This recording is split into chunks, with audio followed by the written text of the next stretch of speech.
everybody. My name is El-jabsheh, and welcome to my new podcast, Master Debaters, where I debate former and current UTSA students on their preferred interest. Today we have Lauren Hernandez.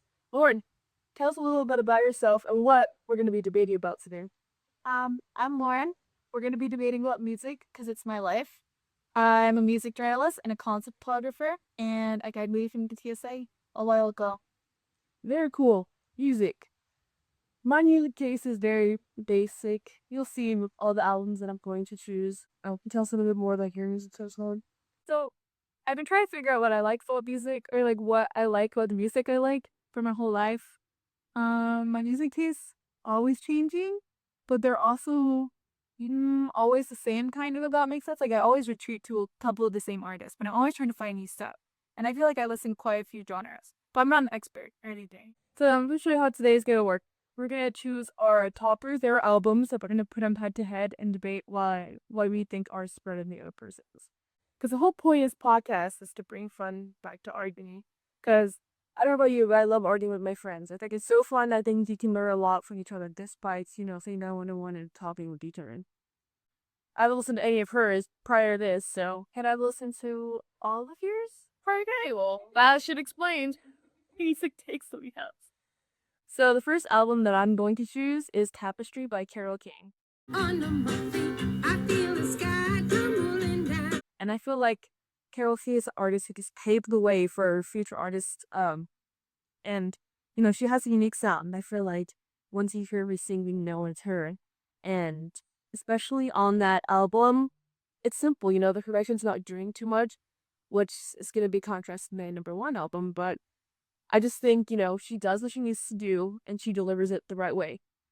And, she's just a brilliant artist, Carole King, and she's had a lot of achievements. And I think they're very well earned because, she pours her soul into the music and can really feel that when you're listening to her. And also just the album, all the music and her lyrics, they just go together so well. When you're listening to them, you can really tell that, she took her time and it meant a lot to her. And it's just a good album. And I just think it's great. So, you listened to Carole King before? Yeah, hours. No, honestly, y'all reintroduced me to Carole King because I'm definitely listening to her and I'm like, it's good. Like, it's okay. But there's nothing, it's a 10 out of 10 album, right? But it's not like 11 out of 10. There's nothing over the top, like you said, and that's why it's solid. It's a solid album. It's pop music. And pop music, it doesn't go above and beyond usually. So that's why, So, would you consider yourself a fan of pop music, Ford? no. No. Possible. Well, it depends what terms we're defining it as, but I would say, especially today, nowadays, no. But back in the 70s, popular music was a bunch of different genres. Like, you turn on the radio. I was reading a quote from some guy. Oh, he's a folk musician from the 70s. And he was saying how when you turn on the radio, you'd have every song would be a different genre. And now, pop music, when you turn on the radio, every song does the same genre, and every song sounds very similar.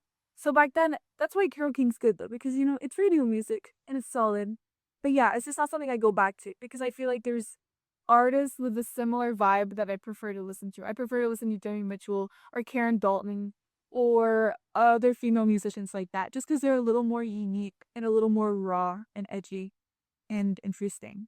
But yeah, good album. That's a fair point, I did say it was basic and, you could find other alternatives like the ones you were saying. But I think that's what also makes it a great thing, you know what I mean? Like, it's a basic album, Like, I don't know, like, too much sounds really overwhelming in an album, like, any extra things. And that's what I was going to talk about with your other albums. Like, yeah, coming up, but too much stuff is just distracting, and you can't really, like, focus on the things the important stuff, like, lyricism's really important to me, like, so I like listening to the lyrics and like, oh, that's so smart, and all these things.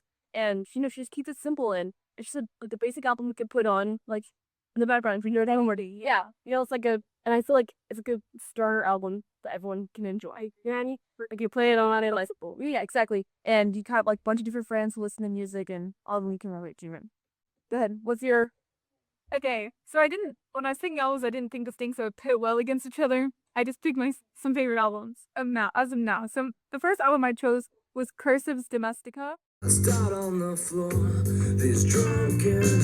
it came out in 2000, and I listened to it. This is the one I found most recently on my list, and I probably found it in February. And I remember just putting on my headphones and playing the first song. So my sister sent it to me, and I was just like, "This is the best thing I've ever heard. I'm never gonna hear anything this good in a long, long time." Because it's just every song is powerful, it's edgy, it's raw, and I classify them as an emo band, but they don't fit in with any other band of the genre I've ever heard of ever. And that album specifically stands out from all their other albums, from any other album I've ever heard before. I think it's just solid. His lyrics are weird and just creepy and crazy, and the instrumentals are a lot, and it's just so heavy, and it just has you like screaming the lyrics along with the songs. And oh god, I wrote a little quote about it when I was writing about it earlier. But I was just saying that when I look through music, I want something that like rips my heart out and stuff like that. And I want to hear someone screaming or begging or fighting or dying trying. And I feel like Cursive does that in every song. Right. So yeah. Okay, so I think I listened to one Cursive song before I listened to the album that you gave me, and it's interesting. Definitely not my style, 'cause, I'm a pop princess. I love anything pop music. So when I was listening to it, it just gave me, screamo music that losers listen to. No offense, no offense. But I'm just saying. When I was listening to it, I was like, oh my gosh. Like I get there's people out there who love that type of genre, but then again, this whole show's about it's not for me. But I did give it a chance. I did listen to the whole thing. And you know, you said the lyrics is very what was that word you said? It was like angsty or Angsty. Yeah, yeah. That's that is that condone. This whole the band and not album specifically, it defines angst more than anything I've ever heard in my life. So, yeah. But I feel like when you're like doing that album and looking at Carole King, they're very different vibes. Literally, They're different genres. yeah, they would have all a different vibe. And I felt like that one is more hard for everybody to listen to, and you need like a certain type of people to get into it. Oh, for sure. Even my friends who really love music and really like weird music, a lot of them don't like Cursive. Ginger. I didn't see it was okay. Like I get the people who like it, they would love it. You know what I mean? If you find people who like that type of music, they'll probably love it. And the music was really good. It's like the instrumentals and all that stuff. They know how to play their drums and their guitars, you know what I mean? So they make a really good formed band. So I think but the vocals and the scream thing, that's not really my thing. So that's why I chose Carole King over anything like that. But I think, for that round, two different things that we're talking about. You got Carole King and Cursive, two different types of genres, and it's really up to you, what your preference is. Like me, I would not go towards Cursive, and Lauren, she would. And she would also go towards Carole King, but she would prefer Cursive more, this album. Now we're moving to our second of our album. For my second album, I think this album is so good. And I think it really like changed pop music, and it's just a formative album that everyone can also I think most people who ever heard it has loved. I've never heard anyone who hasn't loved this album. So my album is going to be 21 by Adele. Like you.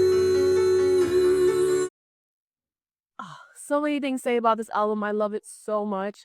Ever since I was a kid again, my mom introduced me to Adele, and she played this album over and over and over. And me and my sisters would always sing because we love to sing in the car.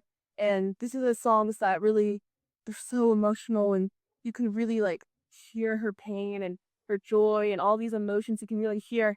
And it's just fun to like sing. And I feel like Adele changed the pop industry because, she made these ballads that people can sing and they play on the radio, which is not really, you don't really hear ballads on the radio.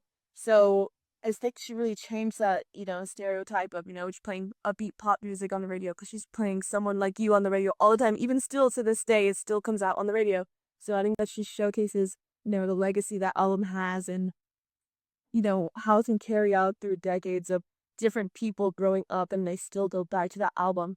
And she just changed, the definition of pop music, and, the people that are playing, the artists today, they do pop ballads and they're successful, you know what I mean? Because, like Olivia Rodrigo, like her first album, it was a bunch of pop ballads and it was so successful, and that launched Olivia Rodrigo's career. So I think she also reflected back on the 21 album because that really just opened up the doors for these new artists.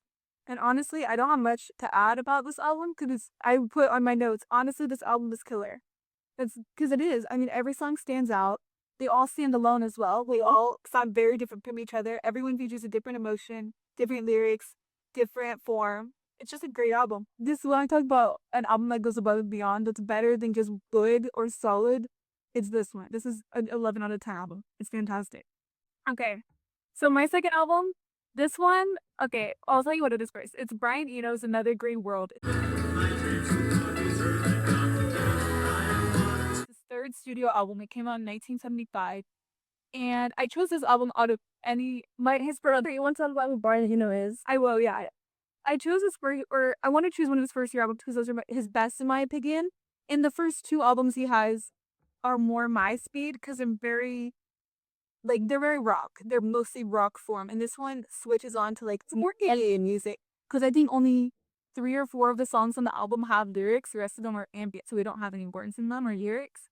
And I wanted to choose a Brian Eno album because I feel like he's an artist that doesn't get the appreciation he should, and he's still alive. And I feel like people need to be talking about him, and they're not. He's produced U2 and Coldplay. He produced Bowie's like Berlin trilogy back in the 70s.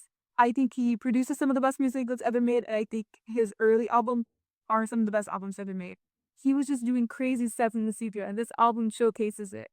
Um, for example, I'll just give one example, but he uses these things called oblique strategy cards, and he coined these with this one other musician. I can remember his name. But basically, every card has like a different strategy you need to use in the studio, and some of them are like using a different instrument, but other ones are just weird and make no sense, and you have to try to figure out these riddles in the studio, and you have to use the cards you pull. So the stuff they were doing in the studio is insane, and you can see it when they're citing the instruments they use. That's not like normal instruments. It puts things like, I don't even remember it, but like snake guitar and stuff like that, which isn't an instrument, but it's something he made by like putting feedback on a guitar in a certain way or running it through an amp in a certain way. So it doesn't sound like a normal instrument here. So the whole album is just like very ethereal. There's sounds you've never heard before. I think it's his most accessible album, which is why I chose it for Hannah to listen to, because I know she couldn't get through his first two because they're just too much and they're too weird, and it took me years to get into that. But this one, I just think it captures a vibe so well too. I'll say one more thing about it, but when I first found it, I was at UTSA for like my first year of college, and I would sit outside at the study spot where you could see all the woods. And it just was such a good album to listen to while I was reading Frankenstein or whatever I had to read for my classes, because it's just it's an earthy, naturey album. And every sound just sounds like a waterfall, it sounds like a forest. And yeah, he captures the vibe so well. Even if his lyrics make no sense, or a lot of the songs don't have lyrics. It's just a great album. I think it's beautiful and different. So you said something interesting. You said that he had a rock album or like a. Yeah, his first albums were very raw. So it's so crazy because when I was listening to the album, that's not the vibe I was getting at all. What he makes him a really cool, unique artist where he can, do all these different genres in it. And that's why when this album came out, the third one, it got a lot of hate from like critics like Lester Banks and some. They were like, this is a dulled down album. They keep saying like, this isn't Eno I know. Which, then I see what they mean, because this album took me a long time to get into as well, because I didn't like it as much as his first two, but I think it stands up in merit now. Well, I surprisingly did like the album. I think I was playing a game or something, and I had it on in the background. It was such good background music. I always appreciate good background music. And, it just motivates me to get my work done. But I like how you said the interesting sounds. So I actually wrote that down. I said, very interesting sounds that became from Stranger Things. Exactly, and I don't know, like half the time you don't know what instruments he's playing because he's building instruments in the studio. And he was using musicians like Phil Collins and John Cale were two musicians who played on the album. And they're known for building their own instruments and doing crazy stuff in the studio as well. In fact, you're right. I've never heard most of the sounds that he had in there. I was really shocked when I was just kind of like, what the heck is that? Right? And he just like, when he thought it was over, he kept bringing something else different. Exactly. Which, that was something I was very new to, I'm very manufactured. I like, where has it start and bar? Yeah. And, I want the repeat chorus and with cycles, that more than has it come, it doesn't really come back to the same thing. Yeah. And I was like, oh my gosh, don't there. But one thing I wish he did more on the album was sing more. He has a really good singing voice, and a lot of his songs on the album, it was like not that much singing art. And he had a lot of instrumental, which is fine. They were interesting. Like I said, they're interesting. The sounds I've never heard before.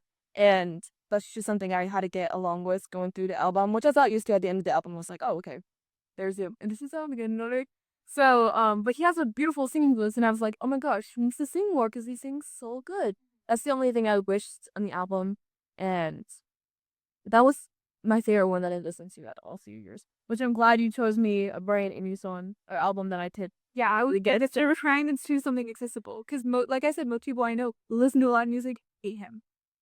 I love it's my favorite stuff. But yo, I think Adele and Brian Eno are really good choices, to put head to head. So I think those are very good artists to put up with each other because like they really hold their own with each other. Okay. So for the last one, this is gonna be our number one. We spent a little more time talking about this one because this next album literally changed my life. The album is "Hit Me Hard and Soft" by Billie Eilish. Put a winning shirt from the album. Uh, Recently just came out almost over a year ago, and I listened to it when it came out. I was in a dark time of my life. Like I hated the place that I worked at. I was literally gonna quit the next day, and I was like, I just didn't like it. I was unmotivated. That people were not good, and I was like, I just didn't want to do it. I wanted to put myself first.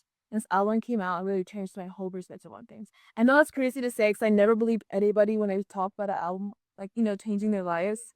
But I actually had that experience for the first time, and I'm so grateful for it. So I was actually in my bedroom, laying in my bed, and I told my Google to play it, me. So I had it going, and I was just crying. I was crying for every single song. Like, I've never had an experience like listening to the album because I love Billie Eilish. I've been a Billie Eilish fan since her first debut album, and all her albums are good. Like I was kind of stuck between this one and When We All Fall Asleep, Where Do We Go? Because that made her successful. That made her name get out there. But this one just stuck with me personally. You know what I mean?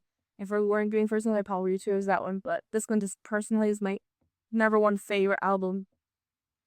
Starting the first thing, her production. That's the number one thing that stands out on this album. And her brother Phineas, he does the production for her. And he just do everything into this album, because I was actually watching an interview with them and Zane Lowe. He like interviews a bunch of artists. And Phineas was saying that Billie was actually the one who was producing a lot of the music this round. And he actually took like a backseat to things. So which is shocking. Yeah, this is definitely their best produced. Exactly. And I was like, that's good for her, because not saying she relies a little bit too much on her brother, but like you have to get to a point where you can do it yourself. You could stand and yeah. You could tell that this was her baby. You know what I mean? Like she was so proud of it. Which was why I'm super mad I got snubbed at the Grannies. Sorry, that's another thing. But the production is so good on this album. Like just the instruments they use and the way it fits every single song perfectly. You know what I mean? Like the little background vocals and ad libs and the different instruments they use just cohesively go together so well. And before I just think like the lyrics are so good on this song. Like I've never seen an album with lyrics that hit a harder punch. And this album, she focused more about being a celebrity and how it like takes a toll on people, and we don't rarely get to see that side of celebrities opening up like that. You know what I mean? Because they like to stick to fantasies and ideals of what we want to hear.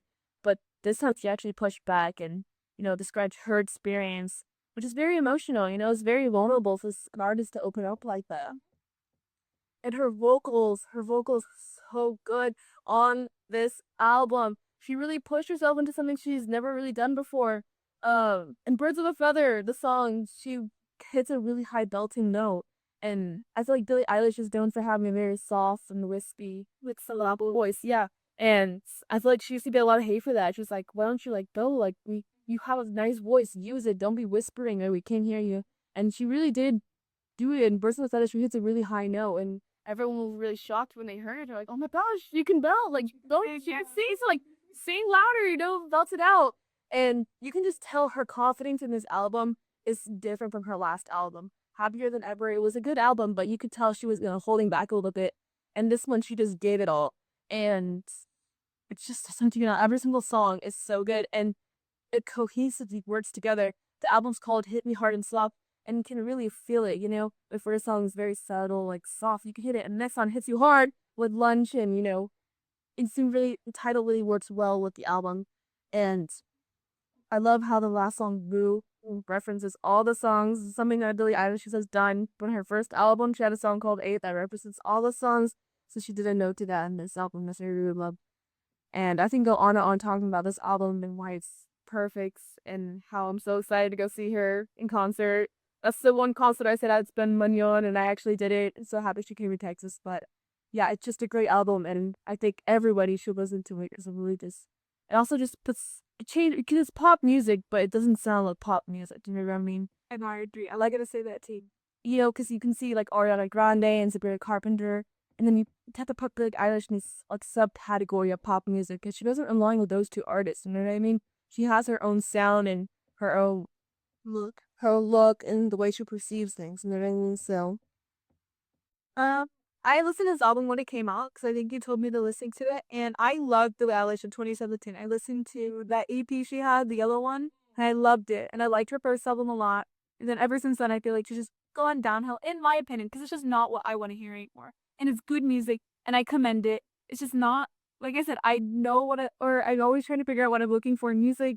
And I heard this album, I listened to it twice, and it didn't click with me, and I'm never gonna listen to it again. I really think the only standout song, in my opinion, was Birds with Feather. That one is one I put on my like songs. I'll play it sometimes, just sometimes. That's it. Um, it's good, and I agree. I remember I was looking at all your albums, and I was like, okay, they're all pop album. But then I listened to this one again for this episode, and I was like, okay, it's pop album. But none of the songs really got popular. I was like, okay, maybe it's because they're not that good. Maybe they're a little too slow. But no, we can also argue that they're not on the radio because they're a little too different and they don't fit the algorithm as well. I don't agree with my stuff that's on the radio. I mean, also, I think that's why Burnt to the Feather got so popular because it was, you know, exactly. It was more generic, but also it was the best song, I think. It's a good album. Like I said, I will never hate on an album, but I know people love it. I'm not hating on it and just saying it just didn't stand out to me. And that's fine because the albums I chose probably sound like apps. Oh, so we're having to say your word. Oh yeah, it's supposed to get to next album. Like again, speaking of albums that are like hard and then soft. You know what I mean? Now, didn't quiet. Oh, brother, wait till y'all get to this one. I'm gonna link it down below so y'all can listen to it. This is the album I've listened to for the longest on this list. It's been one of my favorites forever and ever. It's one of my favorite bands forever and ever. I've seen them live twice. They suck. But it really is Black Eyed Chunky Roots for the first time. This is their first album, their debut. Oh my goodness. I listened to it, I guess in 2021 or 2022 when it came out. My friend told me to listen to it. And I probably hated it at first. Because most albums that I love now, it takes me months or years to get into them. Because I feel like in most good music takes time. It's a lot. I lost to Alvin too. I disagree. Well, of course. You know, I don't know who put in the same effort into it. And the things that it comes to say music. It's my life. Yeah, you're right. But you're right. You're the expert here. This album, it's just, I think it's just perfection. I think it's so different. Perfection. You've never heard crazy word. You've never heard anything like it. I think you can characterize this band by two things mostly. It's Isaac Wood's vocals, which is why I think their new music sucks, because he's not in the band after their first two albums. He dropped. His vocals and his lyrics, they're raw, they're angsty, they're weird. I mean, he's referencing like Scott Walker and Richard Hell, and if you're talking about people like that, it's like, I'm gonna love your music. You know, he sings about his parents, about his relationships, in a very weird, riddle like, very heavy British rock. Also, they're British. Oh yes, they're British. Okay, I couldn't tell because yeah, I mean, this band for this album, they had 7 people in it, so they have oh my god, a bunch of different instruments. They're blending every genre you can imagine.